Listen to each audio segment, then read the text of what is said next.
बार मासरे 13 पर्व महाप्रभुंकर अनेक गुड़े भेष होता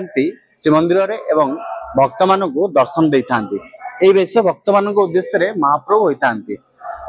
परिक्रमा प्रकल्प समय जगन्नाथ बल्लभ एक म्यूजियम होता जहाँकि महाप्रभुंकर 12 मासरे प्रत्येक भेषर महाप्रभुंकर एक प्रतिमूर्ति प्रस्तुत होता एवं भक्त मान आसुले दर्शन करते। ये हूँ जगन्नाथ बल्लभ पार्किंग जहाँकि से जो भेष होते महाप्रभु से भेष एवं से जो भेषर सब कलाकृति कारीगर जो होते सब जिनस आसी पार्किंग स्थल पड़ी जहाँकि जगन्नाथ बल्लभ पार्किंग भितर किभली अव्यवस्था पड़ी देखु पारे। महाप्रभुंकर श्राद्ध भेष, लक्ष्मी नृसिंह भेष एवं त्रिविक्रम भेष एवं बांकचूड़ा भेष, बनभोजी भेष, ये जो भेष जो रही प्रत्येक भेष जो होती से भेष जहाँकि एटी गोटे म्यूजियम होता। परिक्रमा प्रकल्प समय सब भेष को भक्त माने दर्शन करते एवं गोटे भक्त मान एक गोटे स्थान जहाँकि भक्त माने प्रत्येक भेष गोटे स्थान देखते। ये देखिपे परिक्रमा प्रकल्प समय जो होता ये हूँ शंख, से शंख कौन रही महत्व ये पूरा विस्तृत भाव देखिपे एवं शंखरे जो चित्र कराई अति सुंदर भाव चित्र कराई महाप्रभुंकर एवं से समय से शंख भी सेठी थिला एवं भक्त माने भी एठी देखा आसते। ये पूरा दृश्य देखि पारते जहाँकि जगन्नाथ बल्लभ रे ये सबू किभली अवस्था पड़ी अचल हो पड़ी कहीं जदि भक्तों होता भक्तों उद्देश्य होता ताहले एठी एभली अवस्था किभली भाव में पड़ी आम सीधा सड़क दृश्य देखि पारते। ये हूँ किभली भाव जगन्नाथ बल्लभ पार्किंग भितर किभली भाव में अव्यवस्था पड़ी एठी भक्त माने आसुचंती प्रत्येक दिन एवं महाप्रभु को दर्शन करने पार्किंग रे गाड़ी रखुचंती एवं महाप्रभु दर्शन करुचंती एवं फेरुचंती। ये जो अवस्था पड़ी भक्त माने किभली अनुभूति नहीं जाउथबे ये सीधा सड़क दृश्य देखि पारथबे। ये हूँ भक्त माने आसुचंती एवं एठी जो जिनस देखि जाउचंती दृश्य देखि जाउचंती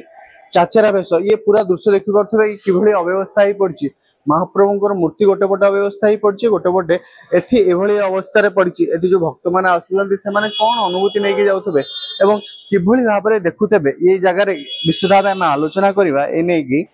निश्चित भाव देखिपे भक्तों मन को आघात लगी। आज्ञा परिक्रमा प्रकल्प समय जो होता म्यूजियम होता महाप्रभु सबुतक भेष देखिपे कालक्रमे से बंद होगा किंतु एठी अव्यवस्था पड़ी भक्त मान भक्त मान तो वंचित रहिले किंतु एठी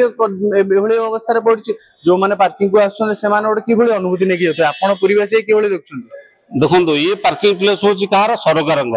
जो टॉयलेट अच्छी ताठू मात्र किसी दूर में महाप्रभु मूर्ति की अवहेलित अवस्था पकाई देखो केते पूर्व केते सुव्यवस्था होता लोक आसिक बुलिकी जाऊे विभिन्न प्रकार बेश देखुले जोटा कि आप सामने भी थुआई सब बेश जो ना लिखाई रखाई अवहेलित अवस्था केमती पकई पारुच दुख लगुच जंत्रणा लगुच। अरे तुमरी पार्किंग तुम सरकार अधीन थी बिल्डिंग जो बाहर लोक आस गाड़ी थोकी जाऊे महाप्रभु दर्शन करने आघात दबनी ये जिनस तुम हाँ ठीक किसी दिन रखिले सुव्यवस्था कर तुम आउ गोटे कौन म्यूजियम कर आहरी सुंदर लगे तुमको ही लोक प्रशंसा करेंगे कि इज्जत कहार बर्तमान जाऊँगी तुमर ही जाऊँगी कारण महाप्रभु जहाँप एत लक्ष लक्ष लोक पूरी दौड़ुं देखापी तुम अवहेलित अवस्था पकईब तुम दायित्व अच्छ तुम हूँ राज्यर गार्डियन तुम प्रशासनिक अधिकारी तुम नेता मंत्री जितक समस्ते अच्छ तुम बारंबार पूरी आसुच टे सुविधा असुविधा भल मंदे आसुच खाली फटो उठे बाहानाबाजी करके छाड़देले हेनी खाली हेनी से जिन नुह असली भक्ति हूँ महाप्रभु संपूर्ण सुव्यवस्था कर अलिया गदार फिंगी देच अलिया गदारे कौटी कौटी बेडसीट घोड़े देच कौटी गोटे गदी घोड़े देच ये कौन सुव्यवस्था कर लोक ही खुशी हे भक्त ही खुशी हे तुम दुख कहीं जंत्रणा दौच लोक कहीं दुख दौच तुम हूँ असली दोषी एक्चुअली तुम हूँ दोषी सरकार और प्रशासन तुम दोषी तुम तुरंत ये सुव्यवस्था कर महाप्रभु गोटे म्यूजियम तैयारी कर जमी लोक आनंदित हो खुशी पुणी विभिन्न प्रकार बेश देखिए जापरें पूर्व फेरी पारे। निश्चित भाव कोटी महाप्रभु भेष पड़ी अव्यवस्था तो कोटी महाप्रभु मूर्ति पड़ी अव्यवस्था जो भक्त माने पर्यटक मैंने आसुच्च जो पार्किंग गाड़ी रखुच्च से किभली अनुभूति नहीं जाते कहीं ये हूँ से स्थान जो जो स्थान भक्त मैंने पर्यटक मैंने निजर गाड़ी रखी जाऊँगी श्रीमंदिर जाऊँगी महाप्रभु दर्शन करने जाऊँगी महाप्रभु आशीर्वाद नापी जाऊँगी किंतु जो महाप्रभु एभली अवस्था देखुं से कौन अनुभूति नहीं जी एवं यह दिगरे प्रशासन कौन तत्पर होना कहीं अवस्था महाप्रभु पकाउछन्ति। सरोज कुमार मल्लिक रिपोर्ट ओडिशा भास्कर।